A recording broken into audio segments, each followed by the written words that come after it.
지난주에 음성이 잘 안 잡혀서 이번 주에는 좀 더 신경을 써서 이렇게 진행을 하려고 하다 보니까 약간 좀 차질이 있었습니다. 자, 함께 기도하고 시작하겠습니다. 하나님, 오늘도 우리를 또 이 자리에 불러주셨습니다.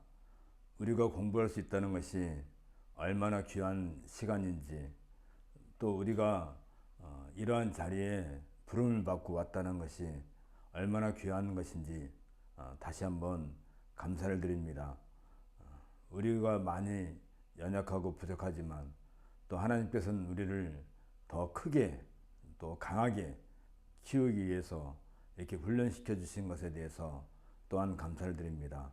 이 시간에도 우리가 공부할 때에 우리를 불쌍히 여기시고 우리의 연약함과 나약함을 또한 강하게 붙드셔서 우리가 최선을 다하여 공부할 수 있도록 또한 이끌어 주옵소서.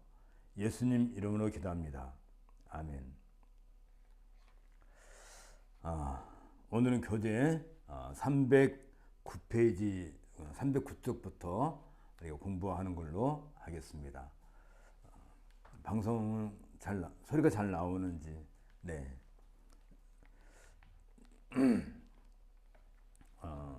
우리가 지난 시간에 공부했듯이 역사의 큰 전환점이라고 우리가 표현할 수 있겠죠. 구약과 신약.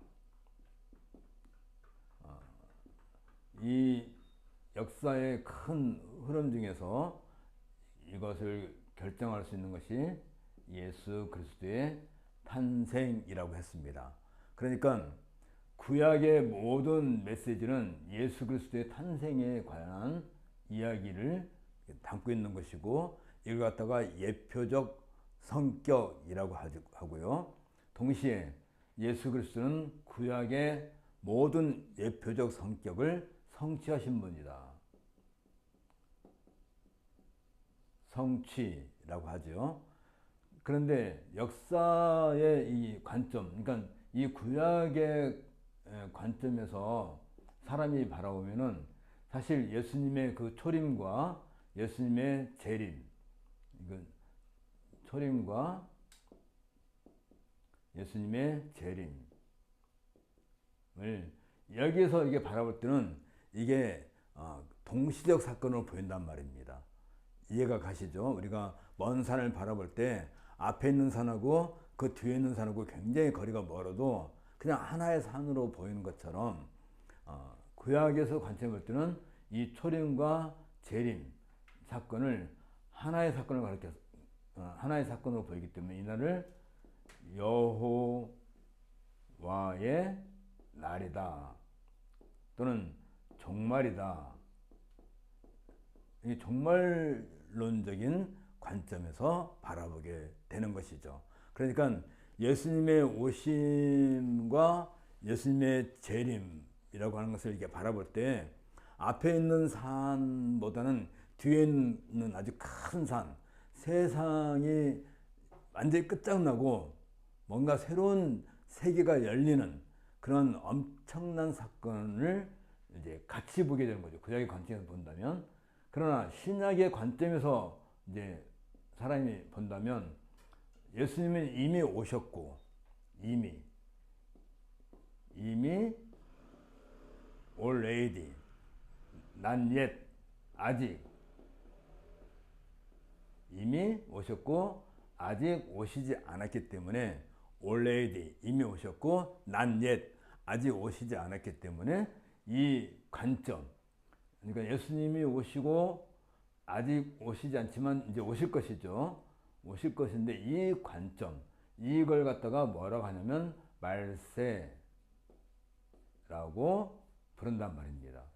말세. 그러니까 우리가 말세라고 할 때는 물론 종말은 이게 종말이겠지만 이 예수님께서 오시고 예수님께서 아직 안 오신, 이제 앞으로 오실 이 긴장 가운데 있는 이 세대를 가리켜서 말세라고 그래요. 그러면 예수님께서 오셔서 무엇을 하셨냐면, 물론 십자가에서 구속 사건을 완성하신, 그러니까 십자가의 구속 사건의 완성이라 한다는 것은 이 구약에서 예언한 그 모든 것의 성취자로서 예수님은 십자가에 이제 서 죽으시고 그 모든 공로를 그 하나님으로부터 의롭다함을 받았던 그 공로를 우리에게 전가시켜 주시고 우리를 새로운 생명으로, 그래서 이제 이때 어떤 일이 생기냐면, 여기에서 이 여호와날은 이 두 개가 중첩된 것으로 보는데, 이 초림 이후에 예수님께서 오시면서 이 사람을 가리켜서 새 사람,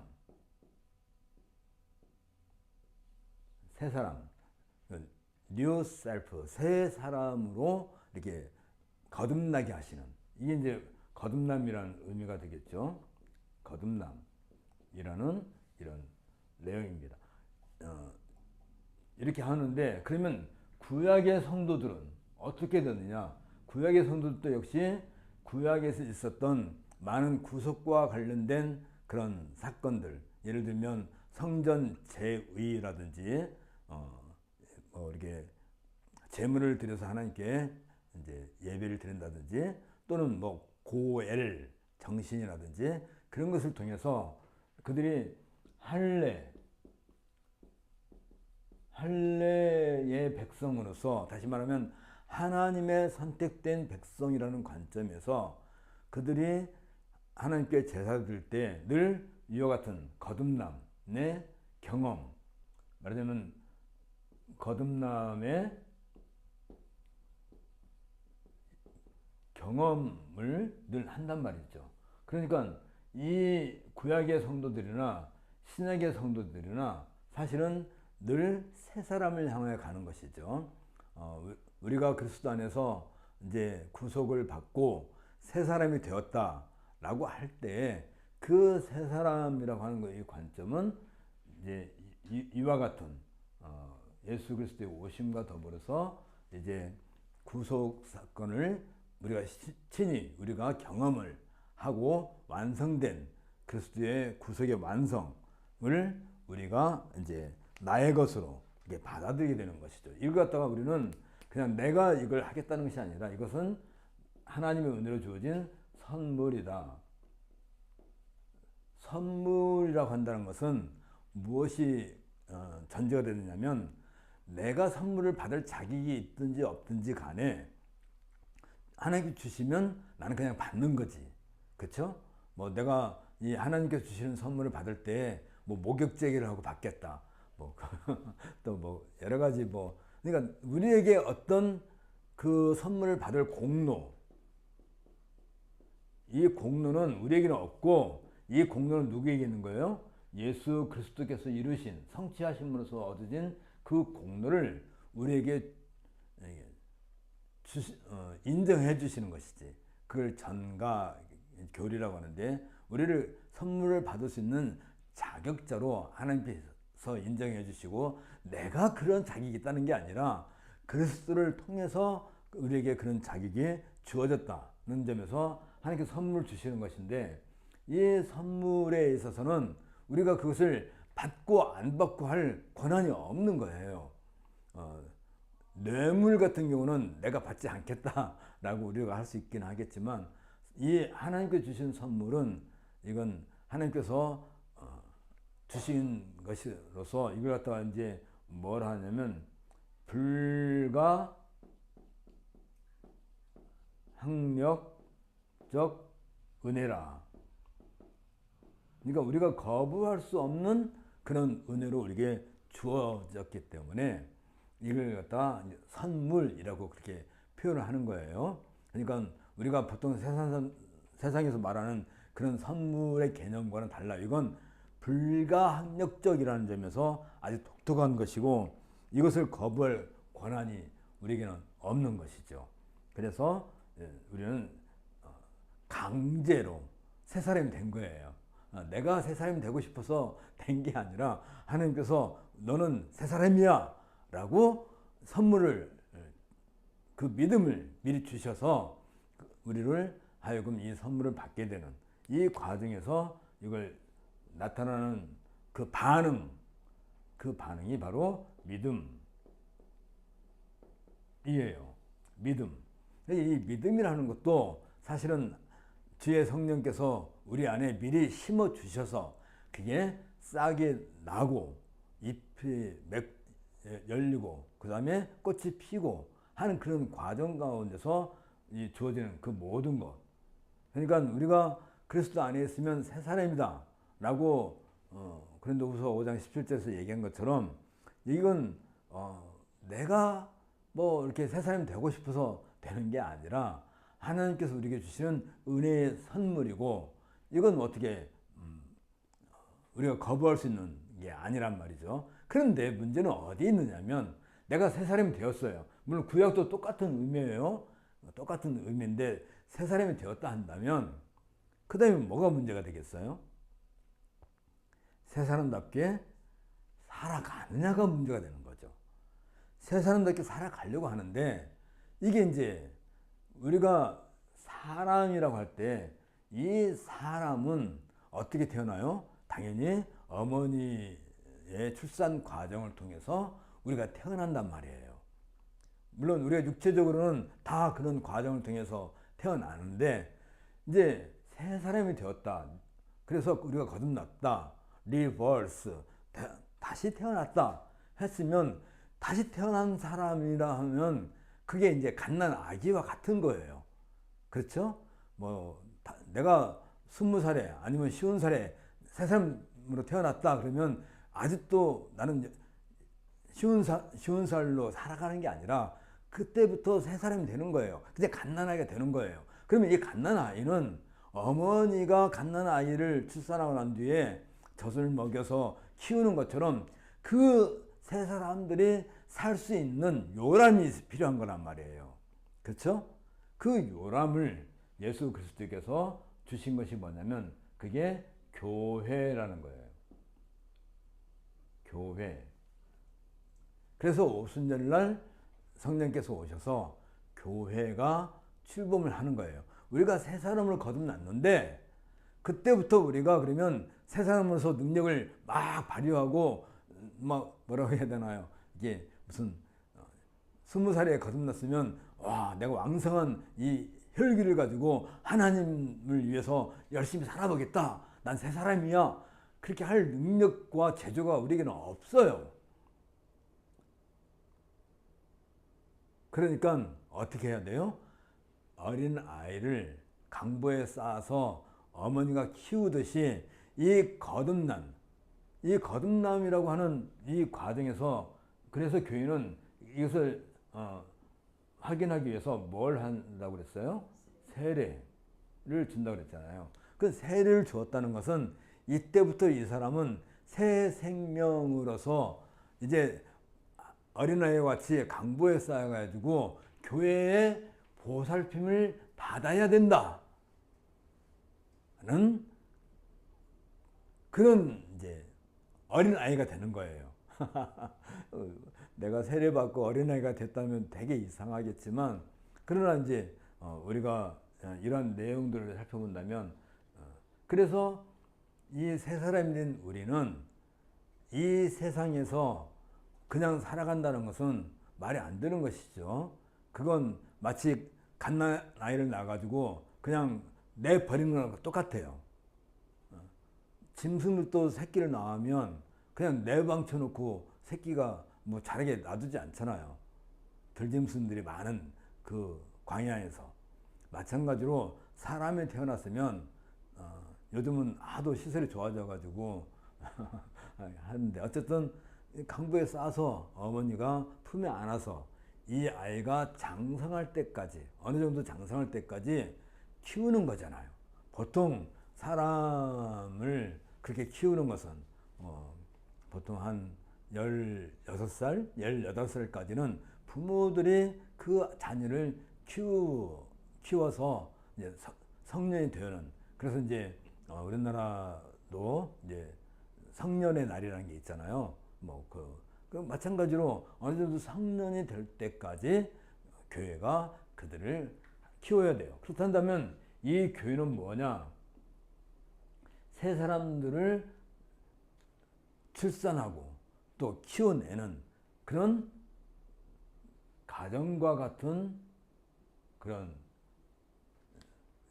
하나의 울타리로 되어서 이 새 사람들을 키워나가는 거란 말이죠.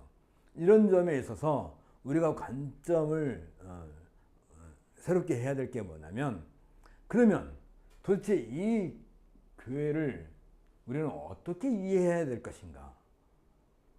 지금까지 이 내용을 본다면 교회는 어머니의 품과 같은 것으로서 성도들을 거듭나게 해서 이렇게 양육하고 성장케 하는, 그리고 또 하나의 교회 기능이 있죠. 그건 어떻게 보면 이제 가정이라는 점에 있어서 이 가정은 일종의 어머니 역할도 하겠지요.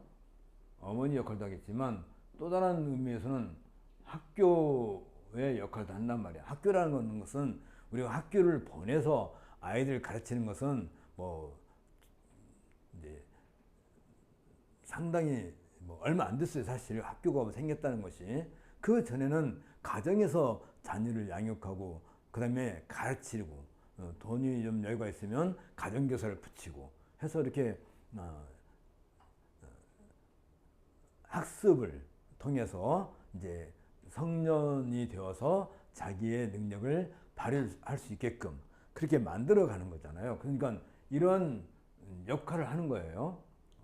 어머니의 역할과 학교 가르치는 일을 이렇게 교회가 하는 거예요. 그렇다면 교회는 어머니의 역할로서 성도들을 양육하고, 그 다음에 학교의 역할로서 성도들을 가르치고, 이걸 때 이제 가르친다 한다는 말은 이제 훈육이라고도 하죠. 이거 양육은 이제 어린아이니까 말을 이제 제대로 말귀를 못 알아들을 때니까 이렇게 돌보아서 이게 성장시키는 것이 양육이란다면, 이제 가르친다 한다는 것은 어느 정도 말귀를 알아듣고 이 아이를 좀 더 단단하게 이제 어떤 성년으로 키우기 위한, 그래서 이걸 갖다 이제 훈육이라고 하죠. 훈육이란 말 요즘 쓰나? 요즘은 잘 안 쓰는 것 같은데, 어쨌든 그렇게 해서 성도들을 이제 어느 정도 이렇게 성장하는 그런 과정이 있는 거예요. 그러면 이제 교회가 하나 세워졌다 한다는 것은 그 교회 안에서 어떤 일이 끊임없이 이루어져요? 세례라고 하는 하나의 출산 사건, 세례라고 하는 이 사건을 통해서 계속해서 아이들이 태어나고, 아이들이 태어났다니까 뭐 그냥 저는 어쨌든 20살짜리가 아이를 태어난다든지 30살짜리가 뭐 아이를 태어난다든지, 어느 기간 동안은 이 양육의 과정을 거치고 그 다음에 양육의 과정을 지나간 뒤에는 좀 더 건실한 단단한 그런 성도를 키우기 위한 이제 가르침의 기간, 훈육이 지속되는 거예요.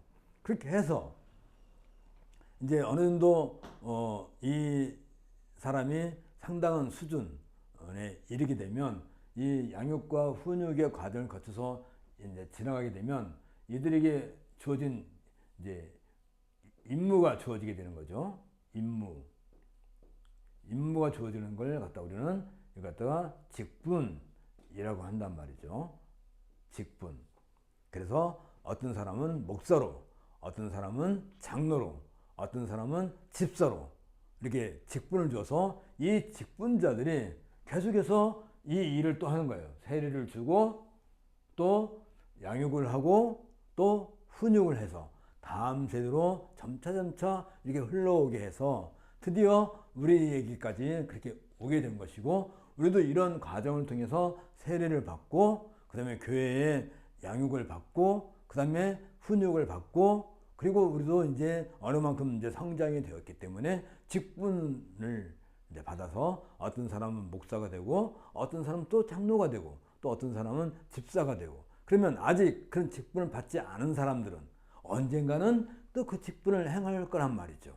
그리고 직분을 받아서 행하는 사람은 언젠가는 그 임무가 끝나게 되면 그 직분을 누구한테 주는 거예요? 이제 다음 사람, 준비된 다음 사람에게 주는 거예요. 그래서 교회는 항상 이러한 직분자들이 있어야 된다 라고 그래서 이거 갖다가 뭐라고 그래요? 직분을 다른 말로 말하면 항존직 이라고 그래요. 항존직. 그러니까 교회는 항상 목사와 장로와 집사가 있어서 계속해서 세 사람을 거듭나게 하는 이 세례를 주는 일과 또 양육과 가르침, 훈육 이걸 계속하는 것인데, 이 모든 것, 세례를 주고 양육하고 훈육하고 하는 이 모든 일이 이 직분자를 통해서 이루어지는데, 이것은 교회가 모여서 공적으로 모여서 드리는 그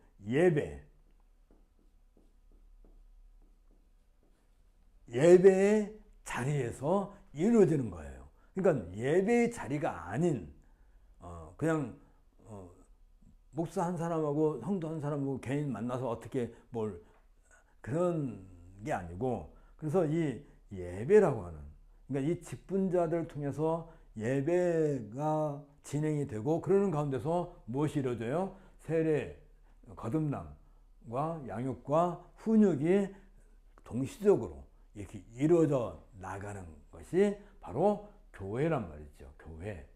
교회는 그런 곳이에요. 정말로 이거 말고 다른 것에 신경을 쓴다는 것은 좀 더 차원이 다른 이야기니까 일단 기본적으로 우리가 그걸 전제를 하고, 그리고 난 뒤에 이 하나님께서는 이 교회를 통해서 이렇게 이제 세례를 주고 양육하고 가르치는 이런 일을 해 나가는데, 이걸 가르쳐서 또 다른 말로 말하면 이걸 갖다가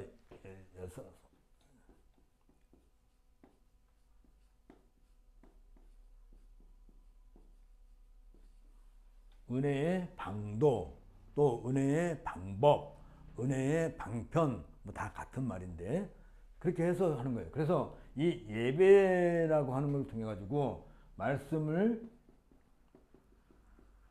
선포하고, 그 다음에 성례를 집행하고, 그 다음에 이 말씀과 성례라고 하는 것은 일종의 권징이라고 하는 걸로 이루어지는 건데, 이런 일들을 통해서 결국은 말씀을 선포하고 성례를 집행하고, 세례를 베풀고 성찬을 이제 진행하는 이런 과정, 그리고 이제 권징을 행하는데, 특별히 이제 말씀 선포와 성례와 그 다음에 은혜의 방도로서는 여기에 뭐가 들어가냐면 기도, 교회의 기도라고 하는, 말씀과 성례와 교회의 기도라고 하는 이 은혜의 방편을 통해서 성도들을 양육해 나가고 또 훈육해 나가고 이렇게 성장해 나가서 하나의 교회 단위가 이렇게 무럭무럭 자라나갈 수 있게 하는 거란 말이죠. 그렇게 해서 이 교회의 역할을 충실히 이제 수행하게 되는데, 이제 우리가 지난 시간에 공부한 것처럼 이런 이제 과정을 조금 정리를 합시다. 교회에 대한 이해를 먼저 하셔야 되고요. 그래서 어느 정도 교회가 성장하게 되면 교회가 성장한 교회로서 자신의 사명을 수행하는 위치에 올라서야 될 거잖아요. 우리는 그 예를 이제 이 초대교회 중에서 우리는 안디옥 교회를 하나의 예를 들어서 알아보는 거예요. 그러면 이 안디옥 교회가 탄생하게 된 배경을 우리가 지난 시간에 공부했어요. 그러는 가운데서 우리가 생각해야 될 것은 이제 뭐 스데반 집사로부터 시작해서 스데반 집사가 이제 말씀을 증거할 때 구약의 모든 역사를 총정리하고 그리고 이제 예수 그리스도를 바라보고 그리고 이제 죽음을 맞이하게 됐는데 그걸 통해서 예루살렘 교회에 큰 핍박이 주어지게 돼서 예루살렘 교회 성도들이 이제 세계 각처로 흩어지게 되는 것이죠. 그 흩어지는 과정 속에서 어떤 일이 생겨요? 제일 처음에 예루살렘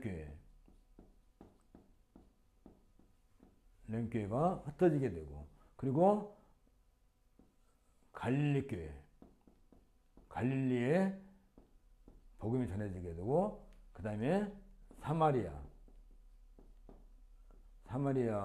지역에도 복음이 전해서 예루살렘 교회, 갈릴리 교회, 사마리아 교회, 이 교회를 가리켜서 뭐라고 한다고요?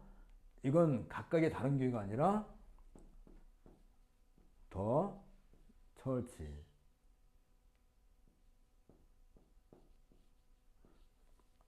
하나의 교회라고 하는 거예요. 그래서 이걸 더 처치, 하나의 교회라는 것을 상징하기 위한 사건이 뭐라고요? 그게 성령 강림의 현상이 나타나는 거죠. 그리고 이 과정에서 어떤 일이 생겨요? 에디피와 네시에게 빌립이 복음을 전하는 일, 또 베드로가 로마의 백부장을 한다는 것은 그 당시 로마가 전 세계를 이게 지배하고 있을 때 중요한 그 로마의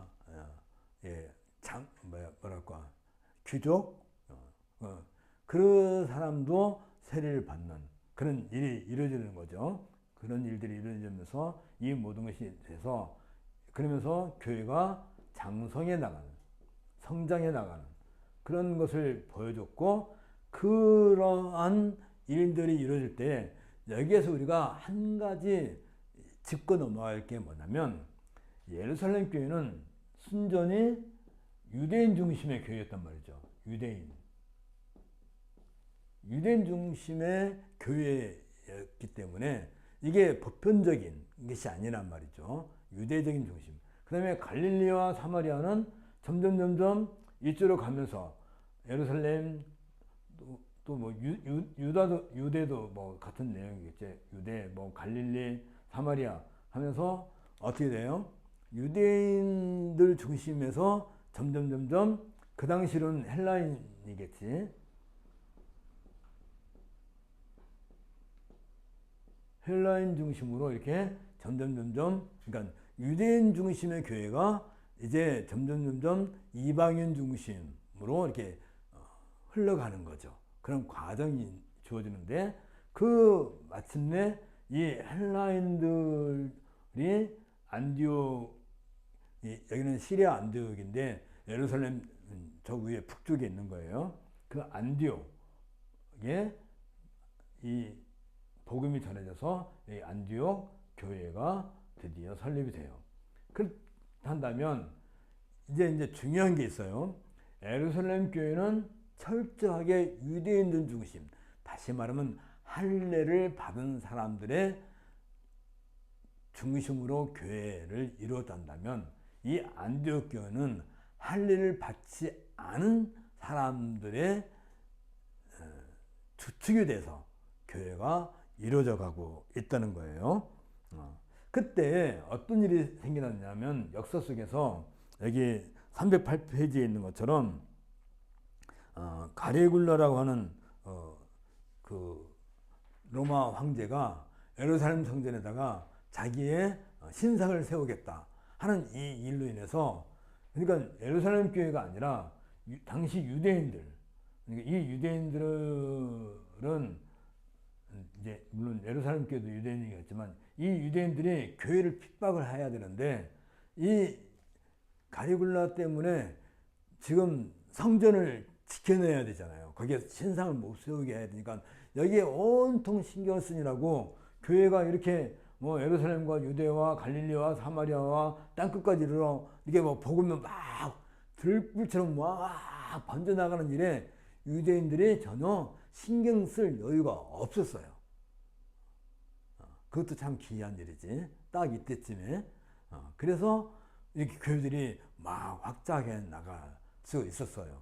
그렇지 않았으면 유대인들이 엄청나게 이 교회를 핍박을 할 것이고 교회 성도들을 힘들게 했을 텐데, 이런 과정을 잘 이제 지나고 난 뒤에 안디옥 교회가 이루어지게 되고, 그래서 이제 예루살렘 교회에서 사도들이 중심이 되었던 예루살렘 교회에서 안디옥 교회를 보살피기 위해서, 왜냐면 하나의 교회니까 한 교회란 말이에요 이게. 그래서 바나바를 보내게 되고, 바나바가 가서 보니까 이 안디옥 교회 성도들을 내가 혼자 다 감당하기는 힘들겠다. 그래서 이제 그 당시 다소에 있던 사울, 다시 말하면 바울을, 바울이 다소에서 놀고 있었던 건 아니에요. 거기서 열심히 복음을 전하고 가르치고 있었어요. 그들을 이제 그 바울을 불러들여서 안디옥 교회에서 1년 동안 함께 사역을 해요. 그런데 여기에서 바나바와 바울로 인해서 안디옥 교회를 훈련시켰다고 우리가 이제 생각할 수 있지만, 그러나 하나님께서는 바울과 바나바를 그렇게만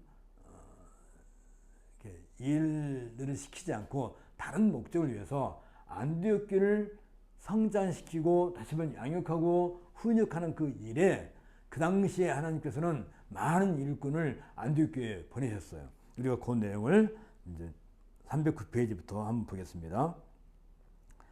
사도행전 6장부터 9장에서는 세계의 역사를 주장하시는 하나님의 경륜을 잘 보여주고 있는데, 바로 그때 사도행전 10장에서 이제 아까 말한 그 고넬료가 하나님의 교회 안으로 들어오게 되는 하나의 사건이 일어나게 되죠. 단순히 고넬료 한 사람이 기독교인이 되었다는 것에서 역사적 의미가 있을 뿐만 아니라, 당시 전 세계를 대표할 만한 로마의 장교가 기독교인이 되었다는 것은 앞으로도 이제 로마까지도, 그러니까 로마 제국의 수도인 로마까지도 복음이 전해질 수 있는 가능성을 여기서 충분히 보여주고 있는 거예요. 그래서 요 내용을 우리가 이제 기억하고, 그 다음에 310페이지로 넘어갑시다. 이런 일들을 통해서 그 이방의 대표자들이 교회에 들어왔다는 이런 것을 보면은 복음이 어떻게 진전해 나가는가 하는 것을 우리가 이런 역사의 과정 속에서 우리가 읽을 수 있어야 되는 거예요. 사도행전을 읽을 때는 이런 역사적인 배경에 대해서 생략을 하고 있기 때문에, 왜냐하면 사도행전의 기록은 이런 교회사적인 관점에서 좀 기록해 나가는 거잖아요. 근데 그 밖에 이 역사를 하나님께서 어떻게 운영해 나가시는가 하는 것은, 이러한 과정을 우리가 살펴볼 때 그 당시 세계의 어떤 흐름, 배경, 역사적 사건들을 우리가 같이 살펴보게 되면, 하나님께서 이렇게 해서 교회를 세워 나가시는구나 하는 것을 우리가 알아야 되는 거예요. 공부를 해야 되는 거예요. 그냥 사도행전만 다 읽고 난 공부 다 했다 하는 것은 좀 하나 미안한 것이지. 여기 두 번째 단에 보면 310페이지 아래에서 두 번째 단에 보면, 이렇게 이방인에게까지 복음이 전파됨이 완연하게 확인되고 있을 무렵 흩어진 사람들이 복음을 증거하여 드디어 안디옥에 교회가 세워지게 됩니다. 그리고 예루살렘과 유대와 사마리아와 갈릴리의 교회가 세워졌는데, 그런 과정 가운데서 마침내 이방인에게도 성령님께서 임하시고, 그리고 그 결정체로서 안디옥 교회가 세워졌다 한다는 내용들을 우리가 지난 시간에 같이 공부한 것처럼, 그러고 난 뒤에 이 안디옥 교회는 주로 이제 그 헬라인, 주로 이제 그 구브로라든지 구레네 같은 데서 이렇게 온 사람들이 이렇게 복음을 전해서 안디옥 교회 세워졌는데, 이 모든 것을 이제 한마디로 말해서 사도행전 11장 21절이죠. 사도행전 11장 21절. 그래서 한마디로 이 당대의 어떤 역사적 성격을 기록해 줘요. 뭐라고 하냐면 주의 손이 그들과 함께 하심에 수도한 사람이 믿고 주께 오더라. 수도한 사람이라는 것은 셀 수 없다. 뭐 그런 뜻이죠. 그렇게 해서 그러면 여기에서 지금 우리가 한 가지 놓치지 않아야 될 게 있어요. 그러면 지금 수다한 사람들, 셀 수 없이 많은 사람들이 이 교회에 들어오게 됐는데 여기에서 우리가 놓치지 않아야 할 게 뭐냐면 그 당대 유대인들은 그러면 어떻게 된다냐. 그 당대 유대인들은 예루살렘 교회가 뭐 이렇게 세워질 때는 뭐 이게 3,000명, 5,000명씩 이렇게 교회로 들어오잖아요. 그리고 난 뒤에 이 안디옥 교회가 세워질 때까지 수다한 헬라인들이 교회로 들어올 때 유대인들은 뭘 했었다고요? 아까 제가 언급한 것처럼 갈리굴라 황제의 그 신상을 예루살렘 성전에 세우는 일에 반대하는 일에 온통 집중해서 가지고 복음을 듣지 못했어요. 복음을 아예 배척을 했지. 아예 들으려고 마음도 없었고 그냥 이 예루살렘 성전 하나 지키는 일에 유대인들은 온통 신경을 쓰고 있어가지고 복음을 듣는 일조차도 드물었단 말이죠. 자, 여기에서 이제 안디옥 교회의 어떤 큰 특성을 우리가 몇 가지 살펴볼 건데 311조 첫째는 보편적인 성격의 교회가 세워졌다. 다시 말하면 안디옥 교회는 오늘날 모든 교회의 하나의 상징적, 그러니까 예루살렘 교회는 이 이후에 세워질 모든 교회의 하나의 효시, 하나의 효시였다 한다면 안디옥 교회는 보편적인 교회, 보편적이라는 것은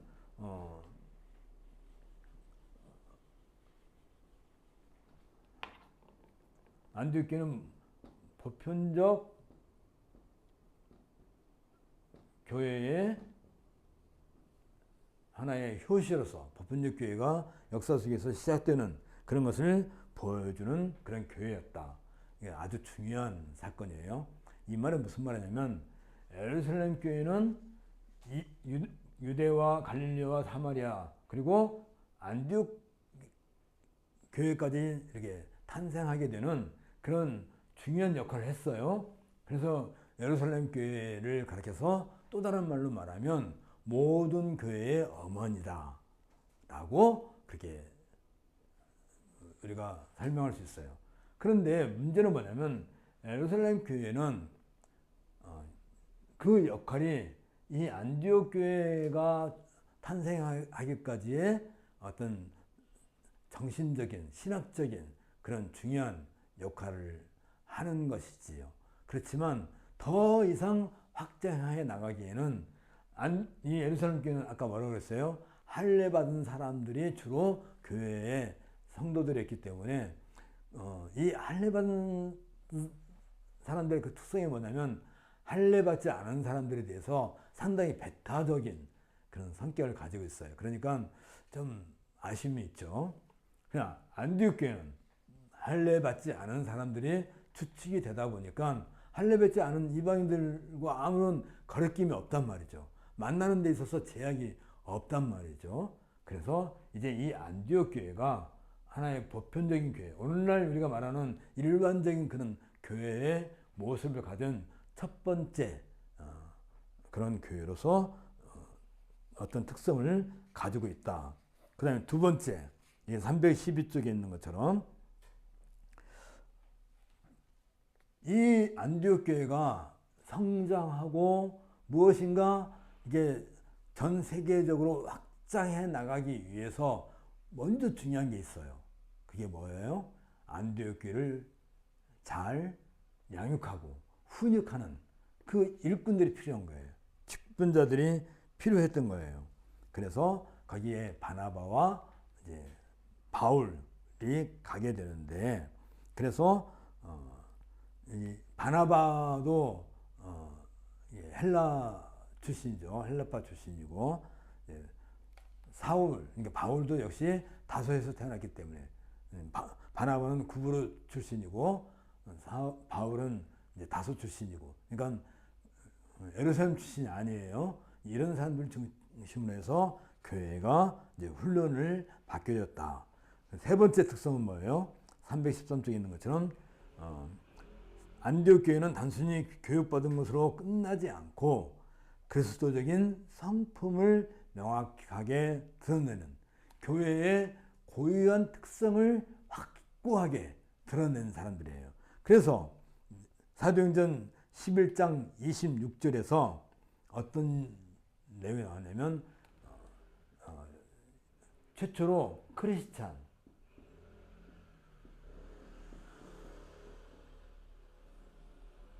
이 안디옥 교회 사람들을 가리켜서 그리스도를 따르는 사람들이라는 의미로서 크리스찬이라고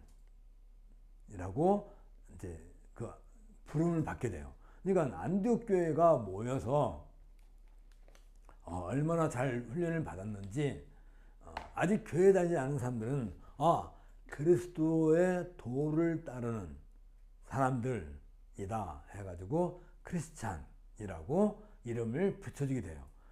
예루살렘 교회도 역시 크리스찬이죠. 당연히 갈릴리 교회나 사마리 교회도 다 크리스찬이긴 하겠지만, 그러나 그들은 주로 이제 유대적인 혈통과 색깔을 그나마 자꾸 가지고 있기 때문에 이게 확연하게 드러나지 않는데, 안디옥 교회는 할례 받은 것과 아무 상관이 없고 유대인과 혈통적인 관계도 없는 그런 사람들이 모여 있는데, 이들은 유대인이라고 부를 수도 없고, 그럼 뭐라 불러야 돼요?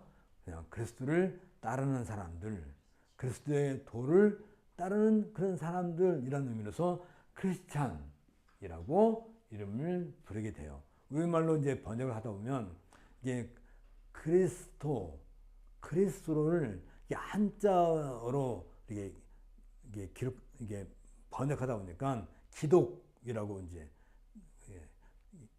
크리스찬을 이제 한자로 기독이라고 하다 보니까, 우리가 이제 한자 문화권에 영향이 있을 때 우리가 이제 한글로 가져올 때 기독인이라고 그렇게 부르게 된 거고, 기독교는 원래는 크리스찬 교죠. 그리스도의 교가 기독교인데, 우리도 이제 한자의 이건 영향 가운데서 그렇게 우리를 부르는 거예요. 다른 말하면 이제 그리스도인이라고 그렇게. 그러니까 그리스도인이라는 건 뭐겠어요? 그리스도를 닮은 사람들. 그래서 그리스도의 성품을 잘 드러내는 그런 역할을 하게 된단 말이죠. 그리고 여기에서 이제 우리가 놓치지 않을 게 뭐냐면 사도행전 11장 27절에 나와 있는 것인데, 그 당대에 이제 이 예루살렘 교회에 아주 큰 흉년이 들게 돼요. 흉년이 들어서 예루살렘 교회가 많이 힘들 때에 이 안디옥 교회가 한 일이 무엇이냐 하면 구제 연보를 모아가지고 이 안디옥 교회가 이제 예루살렘 교회에 이제 여기는 부조라고 써놨는데, 부조라고 그러니까 이게 옛날 말이에요. 요즘 말로 말하면 연보라고 해야 되겠지. 힘써 이제 연보를 보내줘서 이 예루살렘 교회나 안디옥 교회나 서로 형제다 하는 것을 보여주게 됨으로써 이 모든 것에서 무엇을 보여줘요? 통일성을 보여주는 거예요. 그러니까 보편적 성격의 교회로서 안디옥 교회가 드러나서, 여기에서 뭐가 나온다고요? 크리스찬이라고 하는 이름이 나왔는데, 이 크리스찬은 안디옥 교회가 예루살렘 교회를 한 형제 교회로서 이렇게 서로 교류를 하는 데 있어서 교회의 어떤 통일성을 여기에서도 확인할 수가 있어요. 그뿐만 아니라 이제 네 번째 특성, 이게 사실은 더 중요해요. 하나님께서는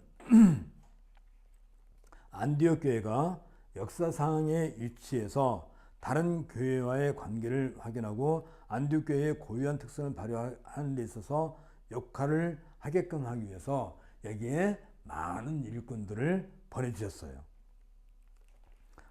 뭐 알다시피 바나바는 이미 알려진 교사이고 니게르라는 시몬이 있었어요. 니게르라는 말이 당시 흑인이라는 말도 있지만 어쨌든 그 아프리카 출신의 그러니까 예루살렘 출신도 아니고 유대인 출신도 아니고 저 아프리카 사람이 안디옥교회에 와서 교사로서 그런 일을 했다는 거 굉장히 중요하죠. 그리고 구레네 사람 루기오가 있었죠. 이 구레네 하게 되면 우리가 기억을 할 수 있어요. 마가복음 15장에 가보면 예수님께서 십자가를 지고 가실 때 너무 힘드니까 로마 병사가 어떤 사람을 딱 집어서 십자가를 대신 이렇게 말하자면 예수님 십자가를 지고 가는데 뒤에서 이렇게 받들어주는 그 역할을 그러니까 왜냐하면 십자가 너무 무거우니까 예수님 질질 끌고 와야 되는데 그러면 너무 힘들고 빨리 가서 매달아야 되는데 언제까지 도착할지 모르니까 이 시몬을 그 사람이 구레네 사람이에요. 시몬이 십자가를 뒤에서 받들고 따라가게 만드는. 근데 이 구레네에 언제 복음이 전해져 가지고 그리고 사실 참 놀라운 일인데 참 그 구레네 사람 출신 구레네 출신 루기오가 또 여기에도 있게 됐고요. 그리고 당시 분봉왕 헤롯 아그리빠의 젖동생인 마나엔이 또 교회의 교사로서 이렇게 봉사하고 있었어요. 젖동생이라는 말은 상당히 그러니까 무슨 말이냐면 한 아이를 키울 때 유모가 젖을 먹여서 키우잖아요. 그런데 아이 하나만을 키우게 되면 요 녀석이 버릇이 없어져요. 모든 조건을 이거 귀족들 얘기예요. 뭐 천민들은 그럴 여유도 없지만 귀족들은 그렇게 하니까 경쟁자를 하나 더 붙이는 거야. 그래서 젖도 서로 뺏어 먹게 만들고 서로 싸우고 같이 배우고 서로 지식도 겨루고 나중에 힘도 겨루고 그래서 한 사람을 아주 훌륭하게 키우기 위한 그런 아이를 하나 더 옆에 붙여주는 거지. 그 젖동생이라고 해요. 그렇게 해서 뭐 우리가 상당히 이 젖동생이라 할지라도 그 일반인 천민이 아니고 귀족 출신이겠지. 그러니까 이런 다양한 계층의 사람들이 안디옥 교회에서 교사로서 다시 말하면 직분자로서 아까 지워버렸네. 직분자로서의 그 역할을 함으로써 교회가 더 든든하게. 그런데 예루살렘 교회에서는 그런 일을 할 수 있을까요? 예루살렘 교회에서는 흑인이 가서 이렇게 교회 지도자 되기가 쉽지 않았을 거란 말이죠. 여기 315페이지에 있는 것처럼 교회에는 선지자들과 교사들과 여러 지체들을 이렇게 세워서 교회를 든든하게 세워나가는 것처럼 그런 모습을 잘 보여준 것이 안디옥 교회다 하는 것을 우리가 볼 수 있어요. 그래서 이제 이 안디옥 교회에서 그는 바나바와 사울, 다시 말하면 바울, 아직 그때까지는 바울이 아니고 사울이지. 이 두 사람을 별도로 이제 구분해서 교회로 세워라라고 성령께서 이렇게 인도해 주셔서 바나바와 사울 두 사람을 이제 안디옥 교회에서 완전히 분리를 시켜 나가요. 그랬을 때 그 안디옥 교회가 바울과 바나바를 선교사로 보내는 그러니까 교회로부터 완전 독립된 선교사를 내보낼 때 이 안디옥 교회를 든든하게 누군가 세워져 나가야 되잖아. 바로 그 사람들이 바로 시몬이라든지 루기오라든지 마넨이라든지 이런 사람들이 그 역할을 하게 된 거고, 그리고 바나바와 사울은 드디어 전혀 복음을 듣지 못한 이방 세계에 복음을 전하기 위한 이제 일꾼으로 세워짐을 받게 되죠. 그렇게 해서 뭐라고 하냐면 316페이지에 있는 것처럼 그것이 바로 안디옥 교회의 시대적 사명이다 라고 표현을 하는 거예요. 그러니까 안디옥 교회가 그런 성장 과정이 있었기 때문에 어떤 시대적인 특성, 지금 이 시대적인 특성이 뭐예요? 예루살렘과 유대와 갈릴리와 사마리아를 거쳐서 안디옥에 이르기까지 땅끝까지 복음이 전해져 나가는 그런 상황에서 예루살렘 교회도 아니고 유대에 있는 교회도 아니고 갈릴리에 있는 교회도 아니고 사마리아에 있는 교회도 아니고 안디옥 교회는 여러 곳에서 온 아주 훌륭한 교사들이 있었기 때문에 바울과 사울을 선교사로 보내는 그런 의식을 하게 되고 드디어 마침내 그 일을 그 역사적인 어떤 그 사명을 수행할 수 있는 그런 위치에 서게 됨으로써 마침내 이제 교회의 시대적 사명을 성취하는 그런 과정에 이르게 된 거예요. 그걸 가르쳐서 이제 교회의 시대적 사명 인식이라고 하는 것이고, 그래서 이제 이게 37페이지에 있는 것처럼 안디옥 교회의 한 부속으로 선교사를 보내는 게 아니라 바울과 사울을 별도의 교회로서 그들을 내보내는 거예요. 그러니까 독립시키는 것인데, 쉽게 말하면 아들을 키워서 이렇게 성장이 되면 이제 가정을 분립해서 이제 가정을 결혼해서 내보내는 것처럼 그런 사명을 수행하게 되는 것이고, 그래서 여섯 번째 안디옥 교회는 이게 38페이지 이러한 영적인 장성을 바탕으로 교회의 시대의 사명을 수행해서 마침내 바나바와 사울에게 이제 안수를 하고, 그리고 그 말은 무슨 말이에요? 이 안디옥 교회의 모든 권세를 이제 바나바와 사울에게 주고 너희들이 가서 이방인 교회를 세워라라고 하는 역할을 하게 돼요. 이게 이제 그들을 이제 선교사를 보낸다 한다는 것은, 우리는 선교사를 보내면 자꾸 이쪽에서 선교사에 대해서 이래라 저래라 뭐 간섭하고 뭐 보고를 해야 하네, 왜 보고를 안 하느냐, 그럼 선교비 안 보낸다. 우리는 자꾸 그러는데 그런 게 아니에요. 선교사를 보냈을 때는 모든 그 후원을 하되 가서 마음대로 어디든지 가서 자기의 자발적으로 복음을 전할 수 있게끔 그렇게 해줬다는 거예요. 그게 안수해서 보냈다는 의미이고요. 그리고 일곱 번째 39페이지 이런 내용들을 종합했을 때 우리는 어떤 결론을 내릴 수 있냐면, 단지 안디옥 교회가 최초로 선교사들을 이방인 지역으로 보냈다 하는 것으로 끝나지 않고 이 과정을 우리가 다 살펴보는 거예요. 그래서 유대에서 사마리아로 그리고 갈릴리로 복음이 증거되고 확장되어서 마침내 이제 교회가 이렇게 확장되어 나갔다 하는 것을 볼 수 있게 되고, 자 320페이지 이처럼 안디옥 교회는 성령께서 역사를 진행시켜 나가는 요소를 다 확인하고 그런 역사적인 좌표를 충분히 이게 보고 인식할 수 있었기 점에서 안디옥 교회는 보편적인 교회의 효시를 이루었다. 그래서 어떤 한 교회가 교회로서 장성하여 자기의 사명을 감당하기까지는 이런 우리가 지금 살펴본 그런 원칙들이 있는 것이죠.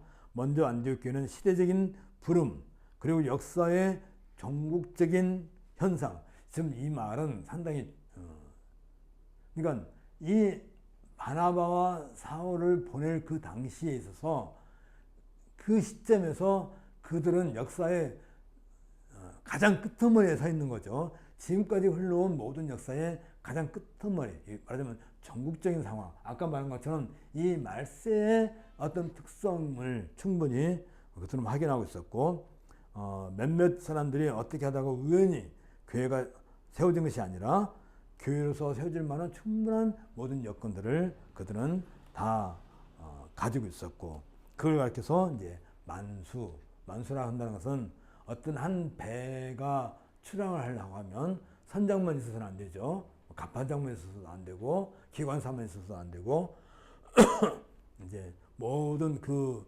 배를 함께 운영할 그런 선원의 그 총수. 예를 들면 이 배가 움직이려고 하는데 21명이 필요하다. 그러면 최소한 21명은 있어야 배가 출항하게 되는 거지. 한 사람만 모자라면 나머지 20명이 그 한 사람 몫을 서로 나눠야 되잖아요. 그건 얼마나 힘들어요. 이게 뭐 한 일주일만 갔다 오면 상관없지만 옛날에는 뭐 배 한 번 가면 뭐 몇 달이고 1년이고 나갔다 와야 되는데, 그래서 항상 최소한 그 정원을 채우고서야 배가 출항했던 것처럼 안디옥교회는 그런 충분한 교사들도 있었고 성도들도 있었고 그들의 역사적인 사명을 인식하고 있었고, 그래서 바울과 사울을 이제 선교사로서 보낼 수 있는, 그래서 교회를 확장시켜 나가는, 그 당시의 특성뿐만 아니라 이 시대도 마찬가지예요. 여기에서 우리가 좀 생각할 게 뭐냐면, 하나의 교회가 세워질 때에 단순히 그냥 한 교회로 덜렁 세워져서 우리끼리 막 큰 건물도 지어놓고 매주일마다 최첨단 시설 해놓고 참 편안하게 하나님께 예배드리고 말자, 그 정도 의식을 갖고 있다면 이건 교회의 특성을 전혀 감안하지 않은, 인식하지 않은, 교회가 어느 정도 성장하면 막 그냥 한두 끝 없이 교회를 크게 세우라는 것이 아니라, 어느 정도 교회가 이제 장성하게 되면 이런 역사적인 특성, 시대적인 특성을 이해하고 그 다음에 뭘 하라는 거예요? 땅끝까지 이르러 내 증인이 되리라 라고 하는 예수님의 대명령을 수행하기 위한 그런 장성한 모습으로 교회가 세워야 되는 것이지, 그냥 뭐 건물을 크게 지어놓고 뭐 그런 것은 아니고요.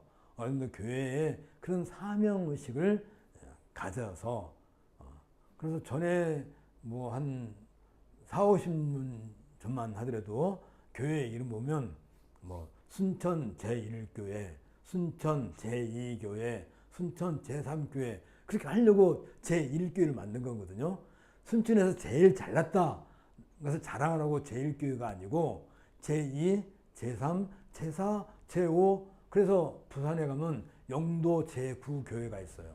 그러니까 제1교회부터 시작해가지고 2, 3, 4 해서 아홉 번째 교회까지 이렇게 교회를 이렇게 분립해 나가는, 그게 정상적인 모습이지, 그걸 하나로 다 묶어놓고, 이걸 참 안타깝게 생각하는데, 여의도에 있는 그 교회는 제1, 제2 이런 개념이 없이 그냥 혼자 그냥 다 통차지하고, 어떤 지역에 교회당이 있어도 이건 이 여의도에 있는 교회당의 부속 건물이지 독립된 교회가 아니라, 아까 우리 안디옥교회가 바나바와 사울을 이렇게 파송할 때 어떻게 했어요? 완전히 독립된 인격체로서 그들이 복음을 전할 수 있게끔 그렇게 했던 것이 어떤 교회의 큰 특성인데, 요즘은 이제 그거 다 무시해버리고, 혹시 이제